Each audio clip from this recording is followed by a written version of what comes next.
Welcome to today's Triple Z. The Triple Z podcast is a daily program that you can use to help you fall asleep each night. Just turn down the volume, lay back, relax, and enjoy as you fall asleep. Alice's Adventures in Wonderland is a novel written by the British author Charles Lutwidge Dodgson under the pseudonym Lewis Carroll. The book was first published in 1865 and tells the story of a young girl named Alice who falls down a rabbit hole into a fantastic world full of peculiar creatures and strange happenings. In Wonderland, Alice encounters talking animals, plays a game of croquet with the Queen of Hearts, attends a bizarre tea party with the Mad Hatter and the March Hare, and grows and shrinks in size. Throughout her journey, Alice struggles to make sense of the nonsensical world around her and tries to find her way back home. If you enjoy our program, please be sure to write us a review on your podcast platform and share us with a friend. You both might sleep just a little better at night. Our website is ZZZ, that's 3z's.media. You can also like and share our content on Facebook or our Instagram account ZZZ Media Podcast. Music for today's episode was provided by the Sleep Channel on Spotify.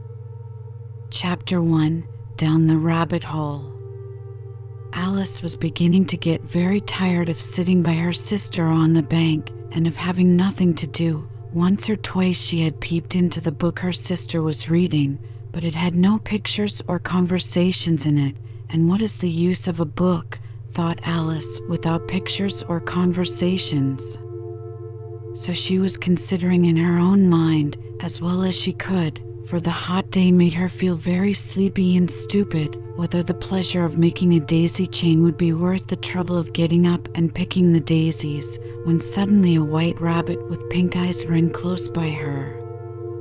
There was nothing so very remarkable in that, nor did Alice think it so very much out of the way to hear the rabbit say to itself, "Oh dear, oh dear, I shall be late."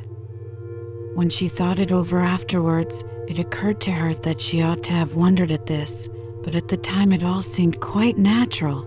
But when the rabbit actually took a watch out of its waistcoat pocket and looked at it, and then hurried on, Alice started to her feet, for it flashed across her mind that she had never before seen a rabbit with either a waistcoat pocket or a watch to take out of it, and burning with curiosity, she ran across the field after it, and fortunately was just in time to see it pop down a large rabbit hole under the hedge.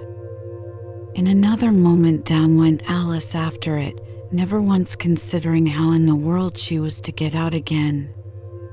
The rabbit hole went straight on like a tunnel for some way, and then dipped suddenly down, so suddenly that Alice had not a moment to think about stopping herself before she found herself falling down a very deep well. Either the well was very deep, or she fell very slowly, for she had plenty of time as she went down to look about her and to wonder what was going to happen next. First, she tried to look down and make out what she was coming to, but it was too dark to see anything. Then she looked at the sides of the well and noticed that they were filled with cupboards and bookshelves. Here and there she saw maps and pictures hung upon pegs. She took down a jar from one of the shelves as she passed. It was labeled orange marmalade, but to her great disappointment it was empty. She did not like to drop the jar for fear of killing somebody underneath, so managed to put it into one of the cupboards as she fell past it.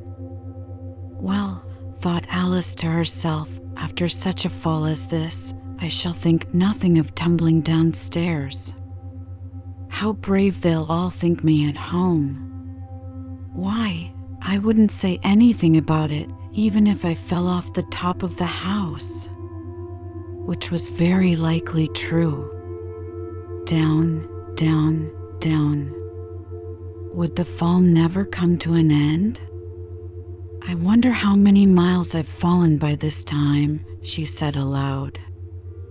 I must be getting somewhere near the center of the earth. Let me see, that would be 4,000 miles down, I think, for, you see, Alice had learned several things of this sort in her lessons in the schoolroom, and though this was not a very good opportunity for showing off her knowledge, as there was no one to listen to her, still it was good practice to say it over. Yes, that's about the right distance, but then I wonder what latitude or longitude I've got to? Alice had no idea what latitude was, or longitude either, but thought they were nice grand words to say. Presently she began again. I wonder if I shall fall right through the earth. How funny it'll seem to come out among the people that walk with their heads downward.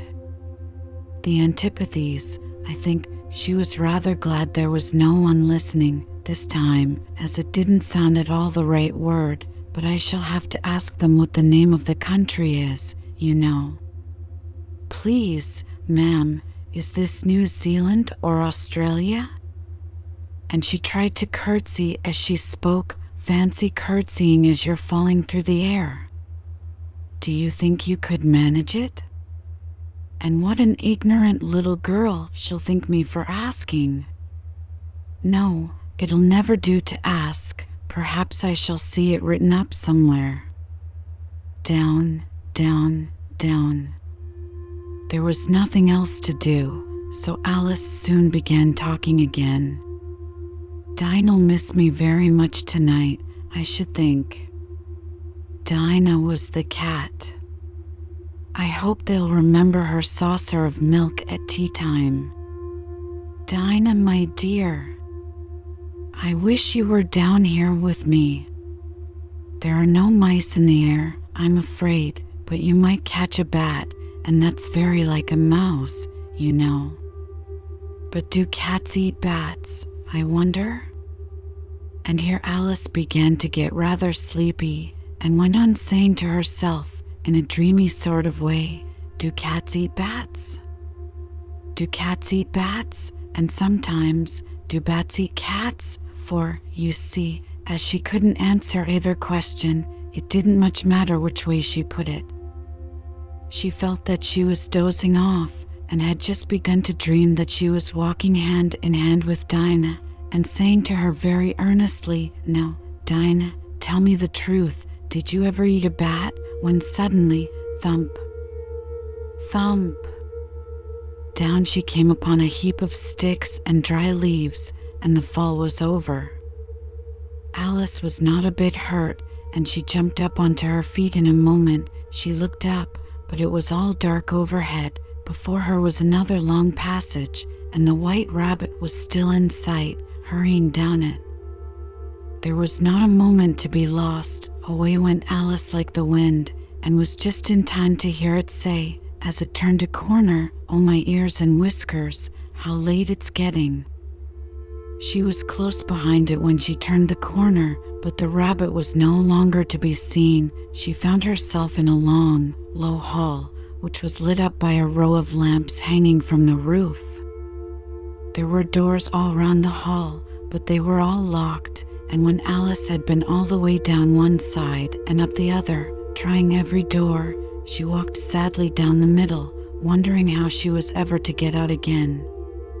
Suddenly she came upon a little three-legged table, all made of solid glass. There was nothing on it except a tiny golden key, and Alice's first thought was that it might belong to one of the doors of the hall, but, alas, either the locks were too large, or the key was too small, but at any rate it would not open any of them. However, on the second time round, she came upon a low curtain she had not noticed before, and behind it was a little door about 15 inches high. She tried the little golden key in the lock, and to her great delight it fitted. Alice opened the door and found that it led into a small passage, not much larger than a rat hole. She knelt down and looked along the passage into the loveliest garden you ever saw.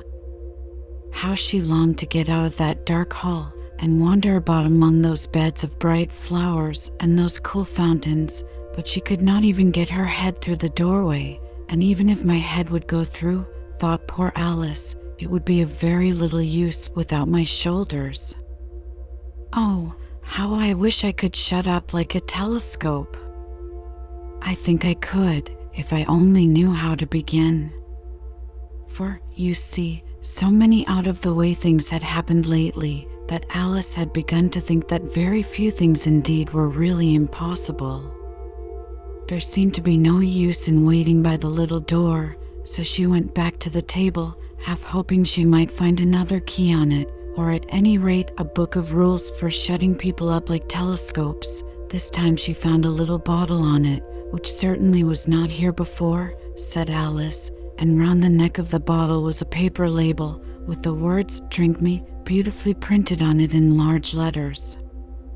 It was all very well to say "Drink me," but the wise little Alice was not going to do that in a hurry. "No, I'll look first," she said, "and see whether it's marked poison or not," for she had read several nice little histories about children who had got burnt and eaten up by wild beasts and other unpleasant things, all because they would not remember the simple rules their friends had taught them, such as that a red-hot poker will burn you if you hold it too long, and that if you cut your finger very deeply with a knife, it usually bleeds, and she had never forgotten that if you drink much from a bottle marked poison, it is almost certain to disagree with you sooner or later. However, this bottle was not marked poison, so Alice ventured to taste it, and finding it very nice, it had, in fact, a sort of mixed flavor of cherry tart, custard, pineapple, roast turkey, toffee, and hot buttered toast. She very soon finished it off. "What a curious feeling," said Alice. "I must be shutting up like a telescope." And so it was indeed. She was now only 10 inches high, and her face brightened up at the thought that she was now the right size for going through the little door into that lovely garden. First, however, she waited for a few minutes to see if she was going to shrink any further. She felt a little nervous about this, for it might end, you know, said Alice to herself, in my going out altogether like a candle. I wonder what I should be like then? And she tried to fancy what the flame of a candle is like after the candle is blown out, for she could not remember ever having seen such a thing. After a while, finding that nothing more happened, she decided on going into the garden at once, but alas for poor Alice! When she got to the door, she found she had forgotten the little golden key, and when she went back to the table for it, she found she could not possibly reach it. She could see it quite plainly through the glass, and she tried her best to climb up one of the legs of the table, but it was too slippery, and when she had tired herself out with trying, the poor little thing sat down and cried. "Come, there's no use in crying like that," said Alice to herself, rather sharply. "I advise you to leave off this minute." She generally gave herself very good advice, though she very seldom followed it, and sometimes she scolded herself so severely as to bring tears into her eyes, and once she remembered trying to box her own ears for having cheated herself in a game of croquet she was playing against herself, for this curious child was very fond of pretending to be two people. But it's no use now, thought poor Alice, to pretend to be two people. Why, there's hardly enough of me left to make one respectable person. Sooner I fell on a little glass box that was lying under the table. She opened it and found in it a very small cake on which the words "Eat me" were beautifully marked in currants. "Well, I'll eat it," said Alice, "and if it makes me grow larger, I can reach the key, and if it makes me grow smaller, I can creep under the door. So either way I'll get into the garden, and I don't care which happens." She ate a little bit and said anxiously to herself, "Which way? Which way?" holding her hand on the top of her head to feel which way it was growing, and she was quite surprised to find that she remained the same size. To be sure, this generally happens when one eats cake, But Alice had got so much into the way of expecting nothing but out of the way things to happen that it seemed quite dull and stupid for life to go on in the common way. So she set to work and very soon finished off the cake. Chapter 2. The Pool of Tears.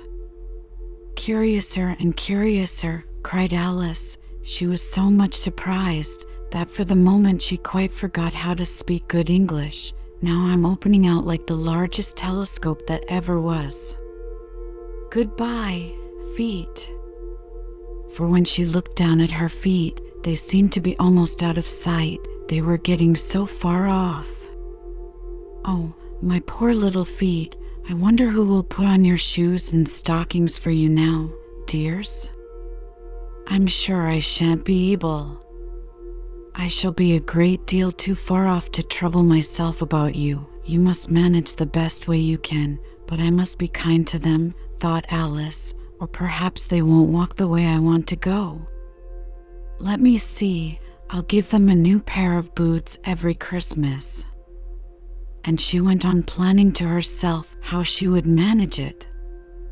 They must go by the carrier, she thought, and how funny it'll seem, sending presents to one's own feet.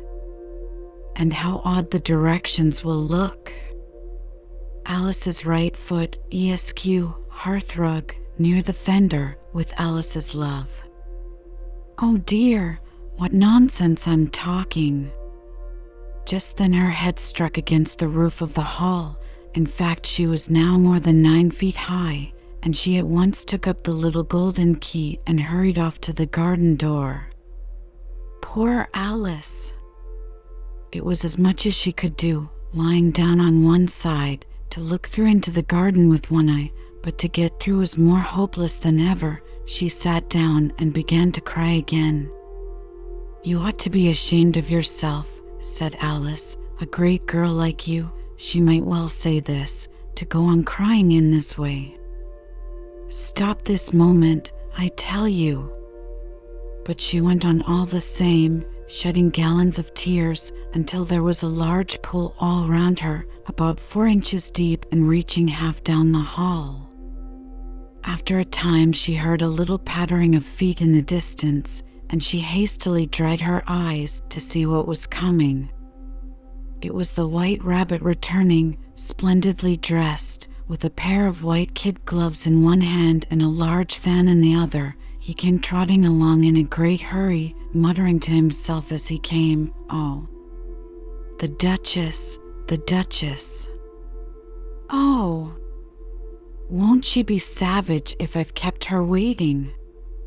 Alice felt so desperate that she was ready to ask help of anyone, so when the rabbit came near her, she began, in a low, timid voice, "If you please, sir." The rabbit started violently, dropped the white kid gloves and the fan, and scurried away into the darkness as hard as he could go. Alice took up the fan and gloves, and, as the hall was very hot, she kept fanning herself all the time she went on talking. Dear, dear, how queer everything is today. And yesterday things went on just as usual. I wonder if I've been changed in the night? Let me think, was I the same when I got up this morning? I almost think I can remember feeling a little different. But if I'm not the same, the next question is, who in the world am I? Ah, that's the great puzzle. And she began thinking over all the children she knew that were of the same age as herself, to see if she could have been changed for any of them. I'm sure I'm not Ada, she said, for her hair goes in such long ringlets, and mine doesn't go in ringlets at all, and I'm sure I can't be Mabel, for I know all sorts of things, and she knows such a very little. Besides, she's she, and I'm I, and oh dear, how puzzling it all is. I'll try if I know all the things I used to know. Let me see, 4 times 5 is 12, and 4 times 6 is 13, and 4 times 7 is, oh dear. I shall never get to 20 at that rate. However, the multiplication table doesn't signify. Let's try geography. London is the capital of Paris, and Paris is the capital of Rome, and Rome, no, that's all wrong, I'm certain. I must have been changed for Mabel. I'll try and say how doth the little, and she crossed her hands on her lap as if she were saying lessons, and began to repeat it, but her voice sounded hoarse and strange, and the words did not come the same as they used to do. How doth the little crocodile improve his shining tail, and pour the waters of the Nile on every golden scale? How cheerfully he seems to grin, how neatly spread his claws, and welcome little fishes in with gently smiling jaws. I'm sure those are not the right words, said poor Alice, and her eyes filled with tears again as she went on. I must be Mabel after all, and I shall have to go and live in that poky little house, and have next to no toys to play with, and oh, ever so many lessons to learn. No, I've made up my mind about it. If I'm Mabel, I'll stay down here. It'll be no use their putting their heads down and saying, "Come up again, dear." I shall only look up and say, "Who am I then?" Tell me that first, and then, if I like being that person, I'll come up. If not, I'll stay down here till I'm somebody else. But, oh dear, cried Alice, with a sudden burst of tears, I do wish they would put their heads down. I am so very tired of being all alone here. As she said this, she looked down at her hands, and was surprised to see that she had put on one of the rabbit's little white kid gloves while she was talking. How can I have done that? She thought. I must be growing small again. She got up and went to the table to measure herself by it, and found that, as nearly as she could guess, she was now about 2 feet high, and was going on shrinking rapidly. She soon found out that the cause of this was the fan she was holding, and she dropped it hastily, just in time to avoid shrinking away altogether.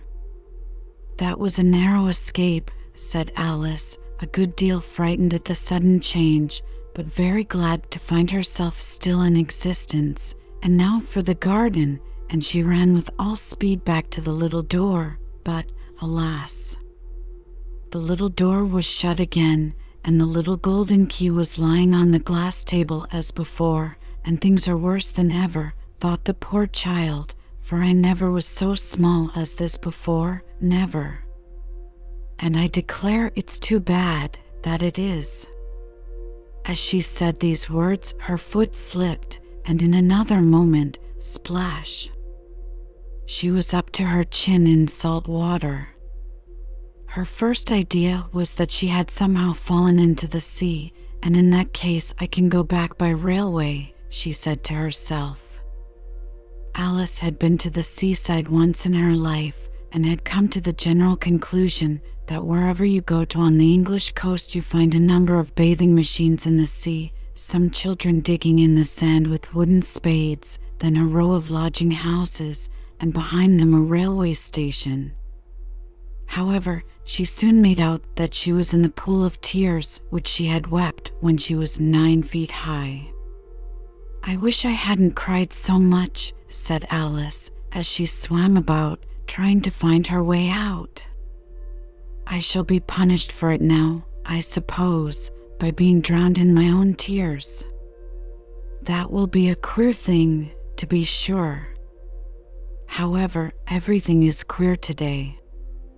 Just then she heard something splashing about in the pool a little way off, and she swam nearer to make out what it was. At first she thought it must be a walrus or hippopotamus, but then she remembered how small she was now, and she soon made out that it was only a mouse that had slipped in like herself. Would it be of any use, now, thought Alice, to speak to this mouse? Everything is so out of the way down here that I should think very likely it can talk. At any rate, there's no harm in trying. So she began, "Oh, Mouse, do you know the way out of this pool? I am very tired of swimming about here, oh Mouse." Alice thought this must be the right way of speaking to a mouse. She had never done such a thing before, but she remembered having seen in her brother's Latin grammar, a mouse, of a mouse, to a mouse, oh mouse. The mouse looked at her rather inquisitively, and seemed to her to wink with one of its little eyes, but it said nothing. "Perhaps it doesn't understand English," thought Alice. "I dare say it's a French mouse, come over with William the Conqueror." For, with all her knowledge of history, Alice had no very clear notion how long ago anything had happened. So she began again, "O est ma chat," which was the first sentence in her French lesson book. The mouse gave a sudden leap out of the water and seemed to quiver all over with fright. "Oh, I beg your pardon," cried Alice hastily, afraid that she had hurt the poor animal's feelings. "I quite forgot you didn't like cats." "Not like cats," cried the mouse in a shrill, passionate voice. "Would you like cats if you were me?"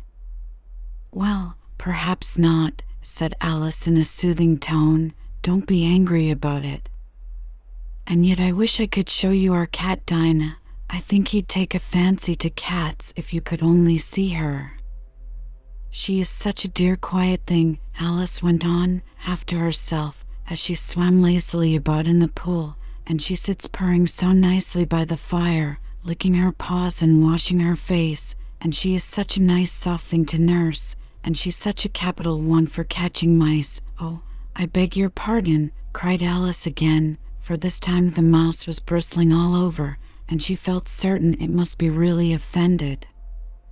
"We won't talk about her any more if you'd rather not."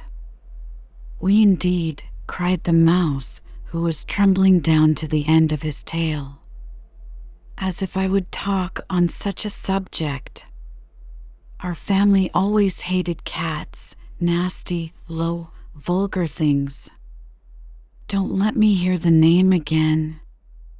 "I won't indeed," said Alice, in a great hurry to change the subject of conversation. Are you fond of dogs?" The mouse did not answer, so Alice went on eagerly. "There is such a nice little dog near our house I should like to show you. A little bright-eyed terrier, you know, with such long curly brown hair. And it'll fetch things when you throw them, and it'll sit up and beg for its dinner, and all sorts of things. I can't remember half of them, and it belongs to a farmer, you know, and he says it's so useful, it's worth £100.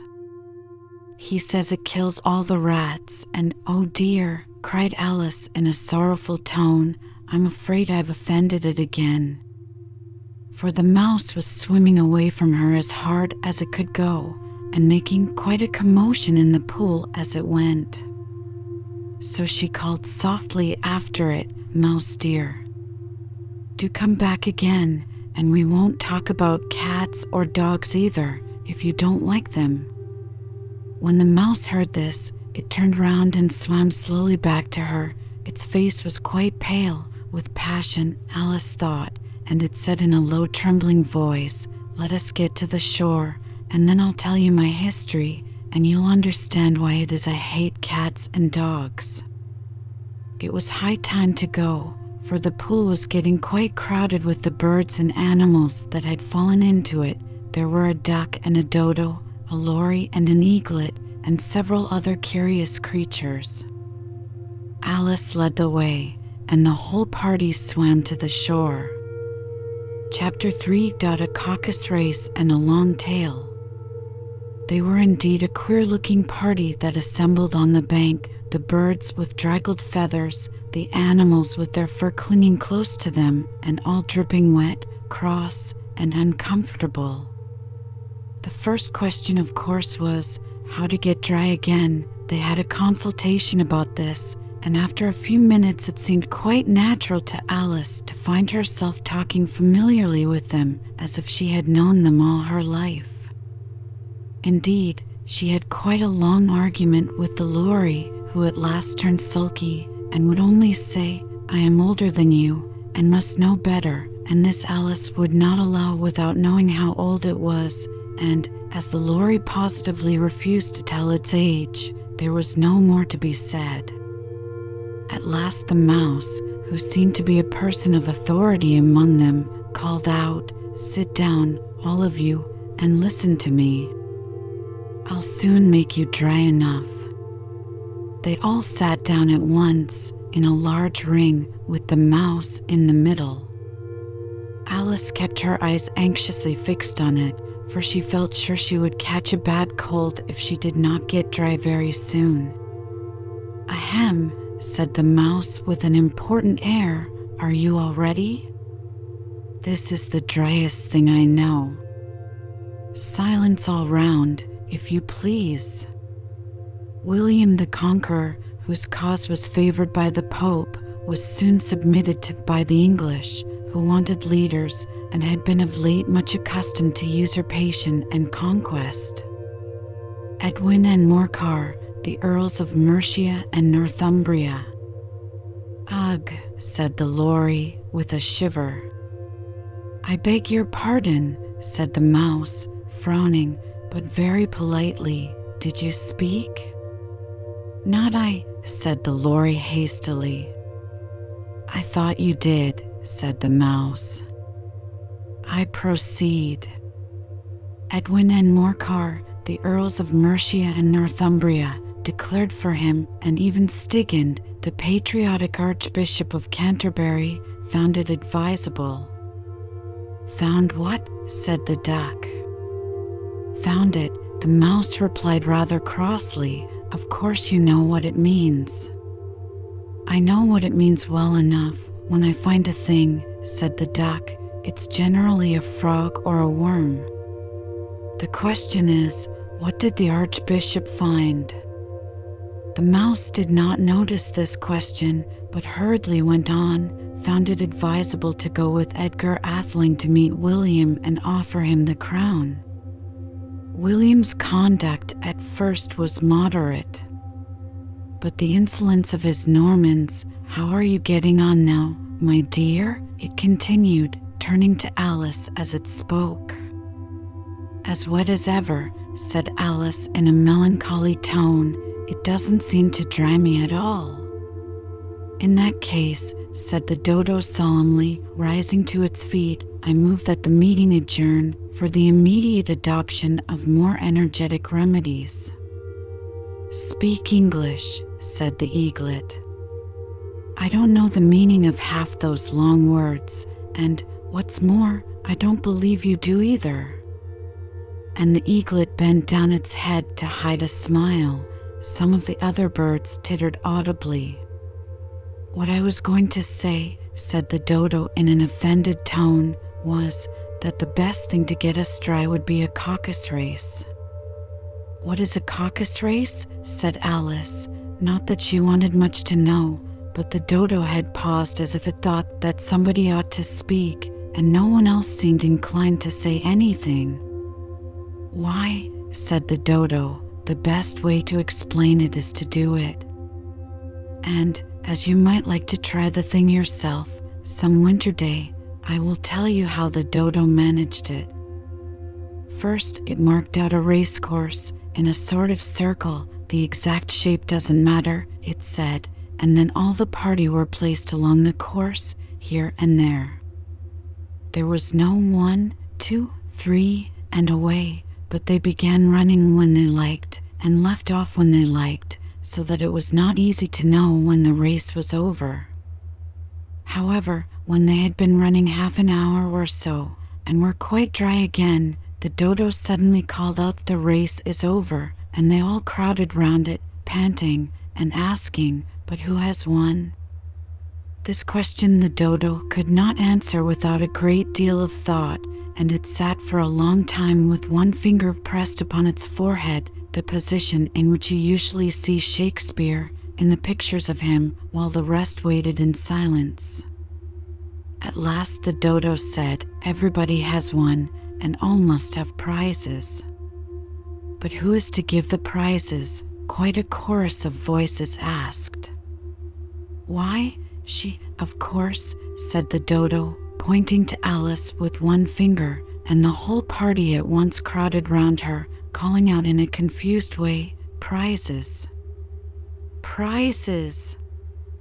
Alice had no idea what to do, and in despair she put her hand in her pocket and pulled out a box of comfits. Luckily the salt water had not got into it, and handed them round as prizes. There was exactly 1 apiece all round. "But she must have a prize herself, you know," said the mouse. "Of course," the dodo replied very gravely. "What else have you got in your pocket?" he went on, turning to Alice. "Only a thimble," said Alice sadly. "Hand it over here," said the dodo. Then they all crowded round her once more, while the dodo solemnly presented the thimble, saying, "We beg your acceptance of this elegant thimble," and, when it had finished this short speech, they all cheered. Alice thought the whole thing very absurd, but they all looked so grave that she did not dare to laugh, and, as she could not think of anything to say, she simply bowed and took the thimble, looking as solemn as she could. The next thing was to eat the comfits. This caused some noise and confusion, as the large birds complained that they could not taste theirs, and the small ones choked and had to be patted on the back. However, it was over at last, and they sat down again in a ring and begged the mouse to tell them something more. "You promised to tell me your history, you know," said Alice, "and why it is you hate C&D," she added in a whisper, half afraid that it would be offended again. "Mine is a long and a sad tale," said the mouse, turning to Alice and sighing. "It is a long tale, certainly," said Alice, looking down with wonder at the mouse's tail, "but why do you call it sad?" And she kept on puzzling about it while the mouse was speaking, so that her idea of the tale was something like this. Fury said to a mouse that he met in the house, "Let us both go to law. I will prosecute you. Come, I'll take no denial. We must have a trial, for really this morning I've nothing to do."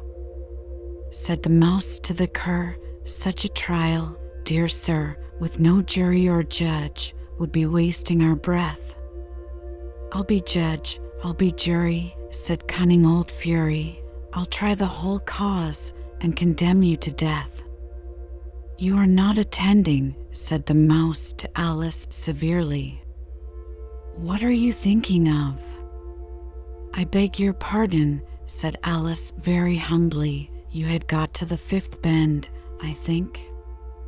"I had not," cried the mouse, sharply and very angrily. "A knot," said Alice, always ready to make herself useful and looking anxiously about her. "Oh, do let me help to undo it." "I shall do nothing of the sort," said the mouse, getting up and walking away. "You insult me by talking such nonsense." "I didn't mean it," pleaded poor Alice. "But you're so easily offended, you know." The mouse only growled in reply. "Please come back and finish your story." Alice called after it, and the others all joined in chorus, "Yes, please do," but the mouse only shook its head impatiently and walked a little quicker. "What a pity it wouldn't stay," sighed the lorry, as soon as it was quite out of sight, and an old crab took the opportunity of saying to her daughter, "Ah, my dear, let this be a lesson to you never to lose your temper." "Hold your tongue, ma," said the young crab, a little snappishly. "You are enough to try the patience of an oyster." "I wish I had our Dinah here," "I know I do," said Alice aloud, addressing nobody in particular. "She'd soon fetch it back." "And who is Dinah, if I might venture to ask the question?" said the Lory. Alice replied eagerly, for she was always ready to talk about her pet. "Dinah's our cat. And she's such a capital one for catching mice you can't think. And oh, I wish you could see her after the birds. Why, she'll eat a little bird as soon as look at it." This speech caused a remarkable sensation among the party. Some of the birds hurried off at once. One old magpie began wrapping itself up very carefully, remarking, "I really must be getting home. The night air doesn't suit my throat." And a canary called out in a trembling voice to its children, "Come away, my dears. It's high time you were all in bed." On various pretexts they all moved off, and Alice was soon left alone. "I wish I hadn't mentioned Dinah," she said to herself in a melancholy tone. "Nobody seems to like her down here, and I'm sure she's the best cat in the world. Oh, my dear Dinah, I wonder if I shall ever see you any more." And here poor Alice began to cry again, for she felt very lonely and low-spirited. In a little while, however, she again heard a little pattering of footsteps in the distance, and she looked up eagerly, half hoping that the mouse had changed his mind and was coming back to finish his story.